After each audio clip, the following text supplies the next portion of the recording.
me semble que c'est essentiel pour nous étudiants de nous associer aux revendications contre la vie chère, contre les bas salaires, contre la politique de Macron qui casse les conditions de vie de tous, parce que la question des frais d'inscription, c'est une question qui concerne l'ensemble de la population, les gilets jaunes en particulier, qui ont des enfants et qui se verront dans l'impossibilité radicale d'envoyer leurs enfants et de leur permettre de faire des études supérieures si les frais d'inscription venaient à devenir aussi élevés qu'ils le seront pour les étudiants étrangers, c'est-à-dire de l'ordre de 3 000 € l'année de licence et 4 000 € l'année de master.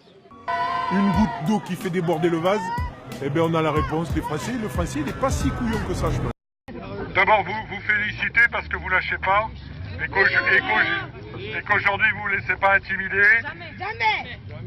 Je vous remercie aussi parce que vous faites des choses pacifistes, sans violence, sans dégradation. C'est ce qu'on a toujours demandé les uns et les autres. C'est ce que nous avons dit l'autre jour ensemble.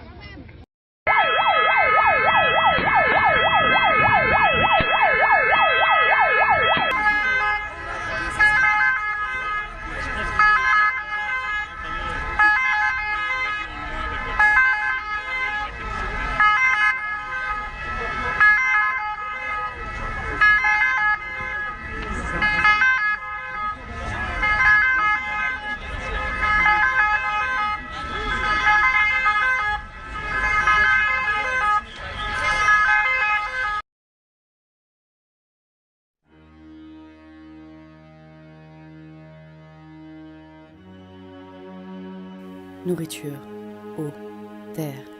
Sommes-nous encore propriétaires de ces éléments essentiels à notre survie ou les avons-nous laissés à des multinationales? Les aliments dans les arbres, l'eau potable des sources et le sol pour construire une maison.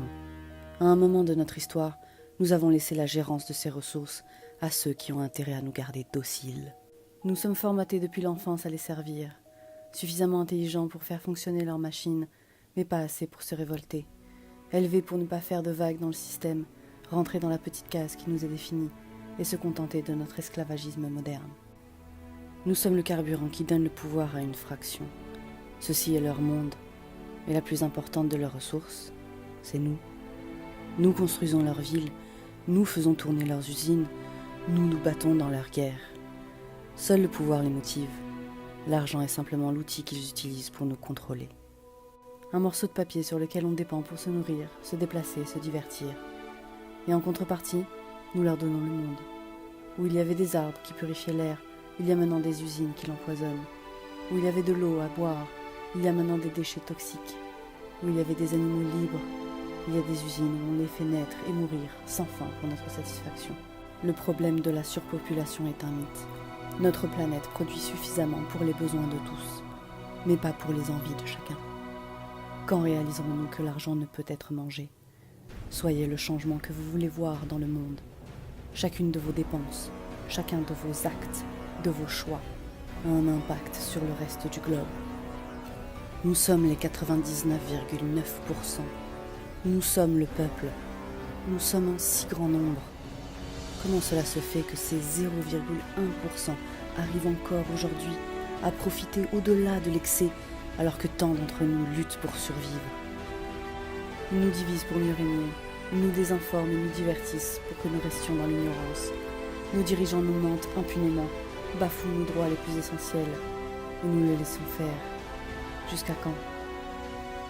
Les peuples à travers la planète se réveillent, se soulèvent et font entendre leur voix pour abolir cette suprématie. En France, cela a pris la forme du mouvement des Gilets jaunes. Tous les hommes, les femmes, les blancs, les noirs, les arabes, les asiates, les métis, les gays, les trans, les bis, les juifs, les musulmans, les chrétiens, les jeunes, les vieux, les pauvres, les riches, les incultes, les cons, les fachos, les bobos, les dociles et les rebelles sont attendus dans les rues pour affirmer leur solidarité. Notre cause ne peut se passer de personne. Ensemble, main dans la main, pacifiquement, écrivons une nouvelle page de notre histoire. Exigeons une nouvelle constitution pour une vraie démocratie. Le gouvernement du peuple, par le peuple, pour le peuple. Il y a 229 ans, la France connut un tournant dans son histoire, le soulèvement d'un peuple fatigué par l'injustice. Les forces de l'ordre devant les opprimés ont retourné leurs vestes et ont marché à leur côté. 4 ans plus tard, la tête du roi Louis XVI roula de la guillotine. Aujourd'hui, c'est bien ce qui nous manque. Vous, policiers, gendarmes, CRS, militaires, êtes le dernier rempart protégeant cette élite. Mais vous n'êtes que des pions, abusés, maltraités, exploités. Vous, force de l'ordre, faites écho à notre passé. Retournez-vous et ouvrez le chemin au peuple dont vous faites partie. Ensemble, nous changerons l'avenir. Ensemble, nous offrirons un meilleur monde à nos enfants. Ensemble, nous arrêterons cette ineptie.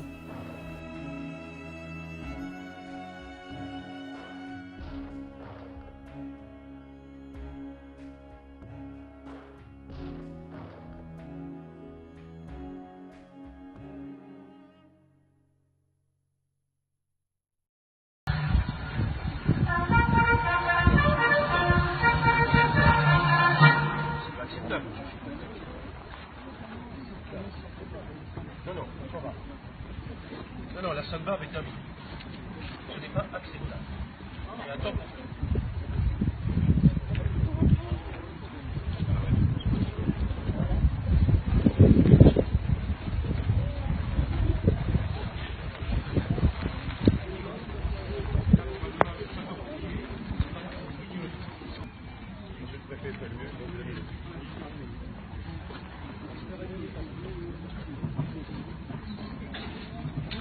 Fin de la cérémonie.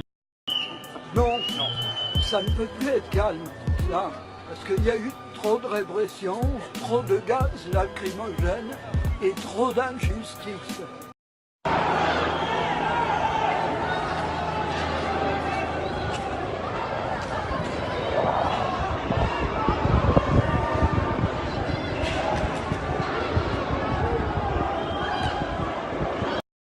Non, les gars, je suis avec vous, je suis défendu. Avec là, la section à droite.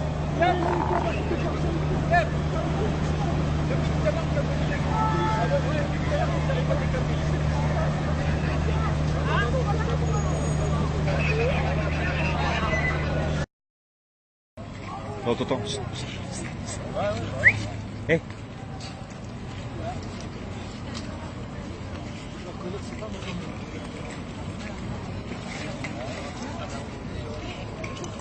Là, les réels casseurs. Regardez-les bien.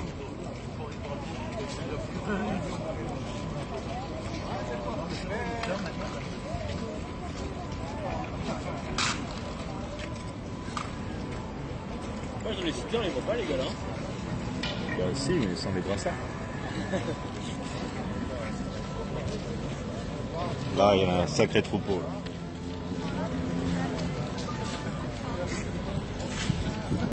Et je recommence avec une deuxième audio pour remettre dans cette vidéo photo. J'ai été à l'armée en 1986-87 et lors de mon armée, j'étais dans les grenadiers voltigeurs. Lors de mon service militaire obligatoire des 1 an, bien sûr, je le tiens à le dire, obligatoire, hein, de tenir en laisse.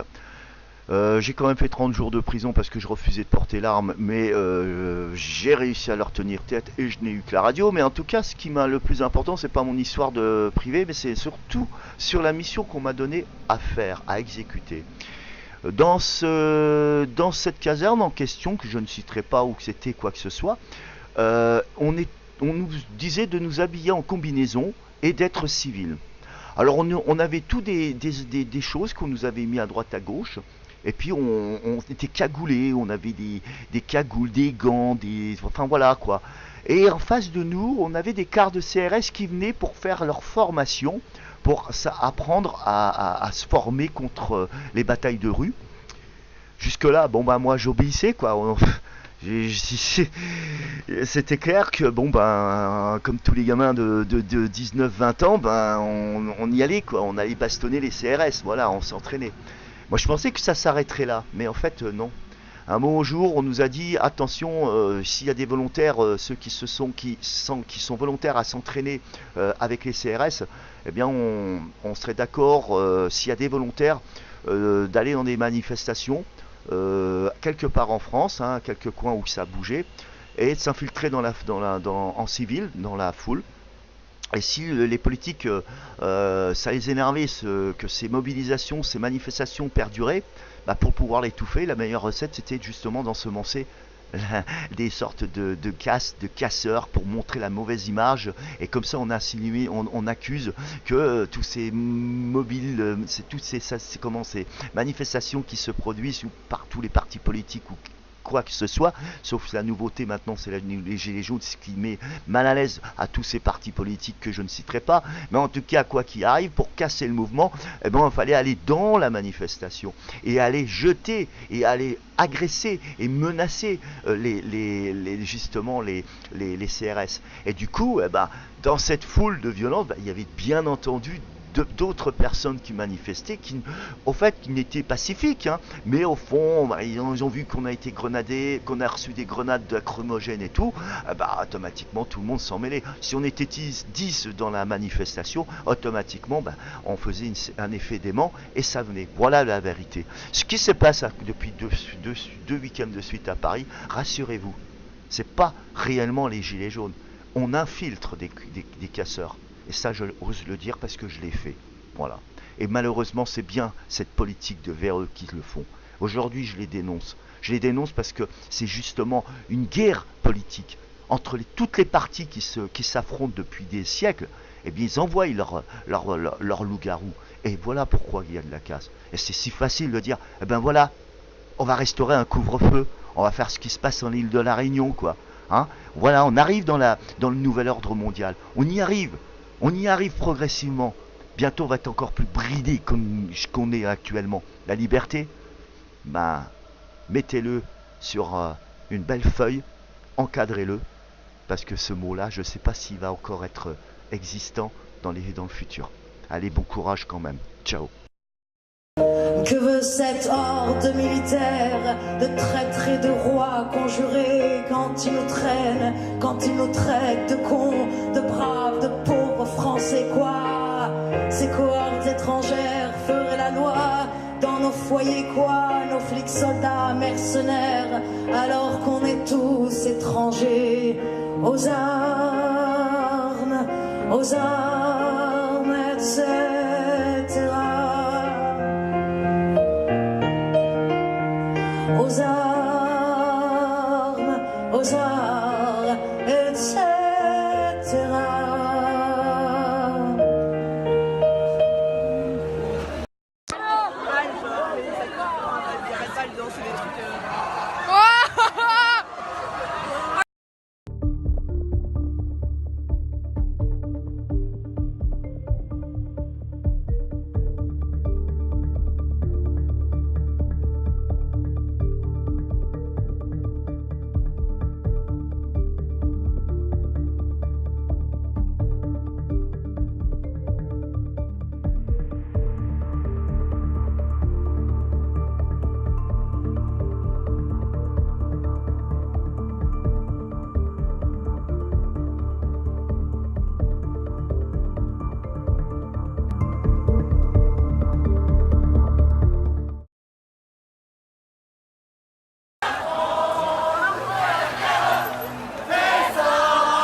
n'était pas préparé. Personne n'était préparé. On nous a dit oui, c'est juste une manifestation, comme ce qui se passe à Paris. Clairement, c'était pas ça. C'était violent. Vraiment. Là, c'était une guerre. En 1h30, on n'avait plus de munitions. Il n'y avait plus rien. Il n'y avait plus de grenades. Il n'y avait plus de cartouches pour le flash. On n'avait pas d'eau. Pas de bouffe. Il y a des collègues qui ont commencé à... J'en ai entendu dire qu'ils ont commencé à 6h du mat. Ils ont fini à 22h avec nous. 22h, 6h, 22h. Ça leur fait 16 heures de boulot, sans manger, sans boire. Et on leur dit, bah tiens, prends un bouclier et va te battre.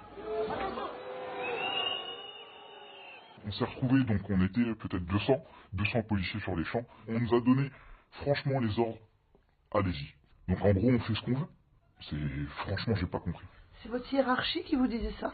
Ah, c'était sur les ondes. C'était la hiérarchie. C'était un peu tout le monde. Fallait qu'on protège les institutions, mais en même temps, voilà, on est juste la chair à canon, on a envoyé au début, et on dit, bah tiens, faites ce que vous avez à faire, et puis ça s'arrête là, quoi. Franchement, on a compris que dans les hautes instances, ils avaient peur. Ils avaient peur pour eux, ils avaient peur pour l'État, pour le gouvernement. Ils se sont dit, bah, on envoie les deux. On envoie tout le monde, on envoie la chair à canon, et après on verra. Et franchement, c'est pas très bien. Moi, j'ai beaucoup de courage.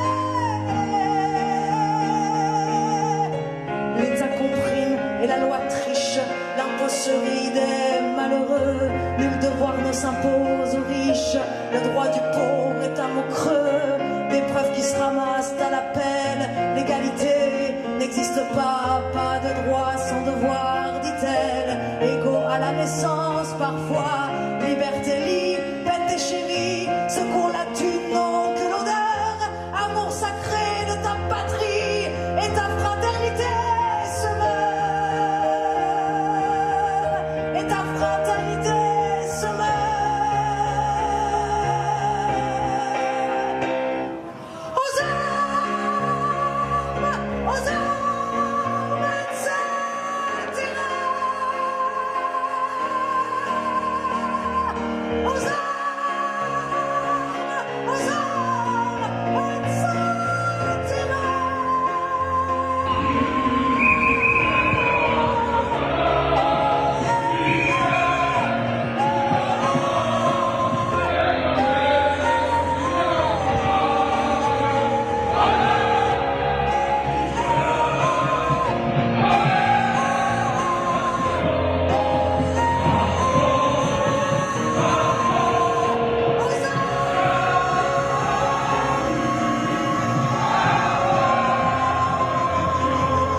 Bouclier les gars, bouclier. Bouclier. Bouclier.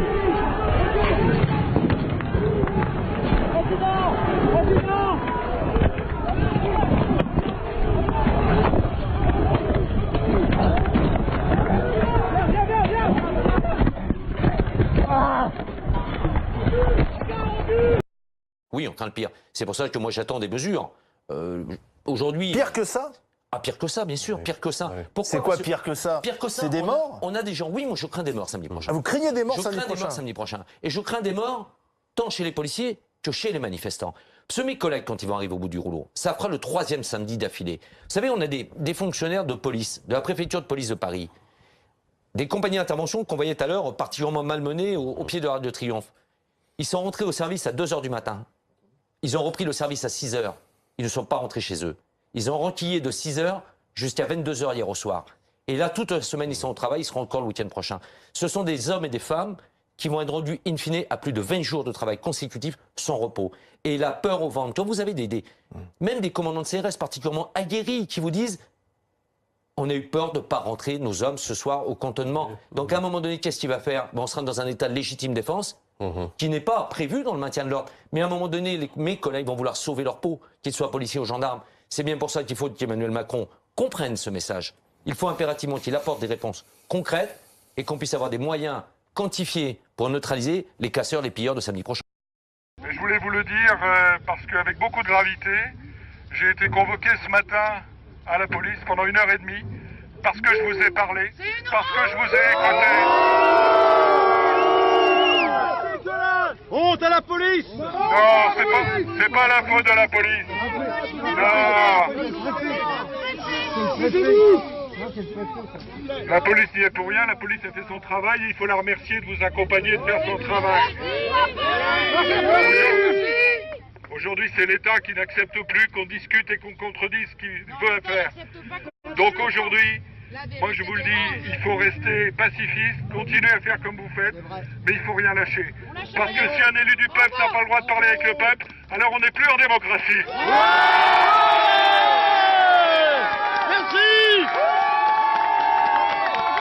Je viens de passer 3 barrages. Me dites pas que c'est pas possible.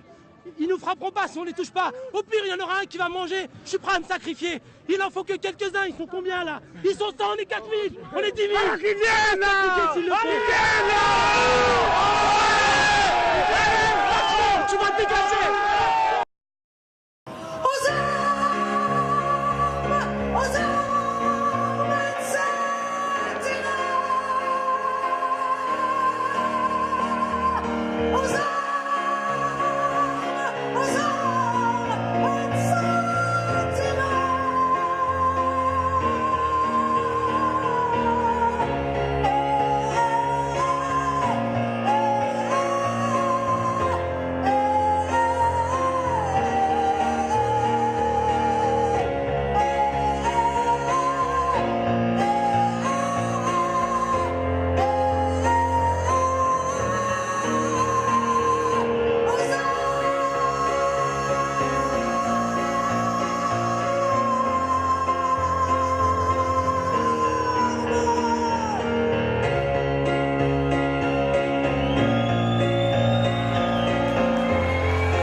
Faites entrer l'accusé.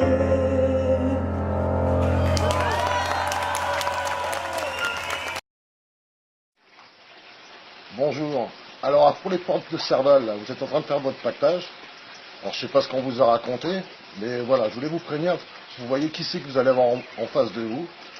Entre autres des anciens retraités, des anciens combattants, des gens qui en ont plein le cul de la vie chère.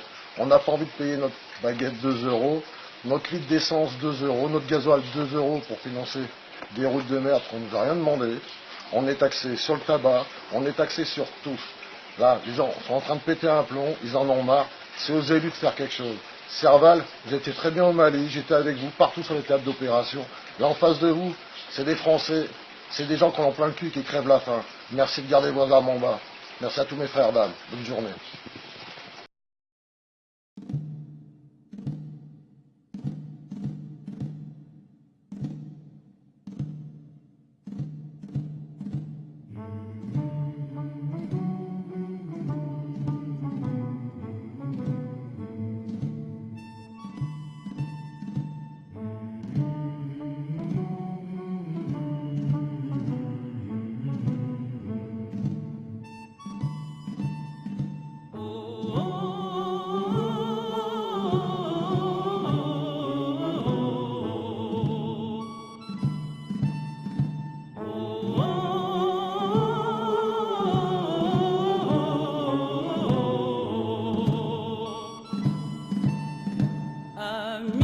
Entends-tu le vol noir des corbeaux sur nos plaines? Ami, entends-tu ces cris sourds du pays qu'on enchaîne? Oh, et partisans, ouvriers et paysans, c'est l'alarme.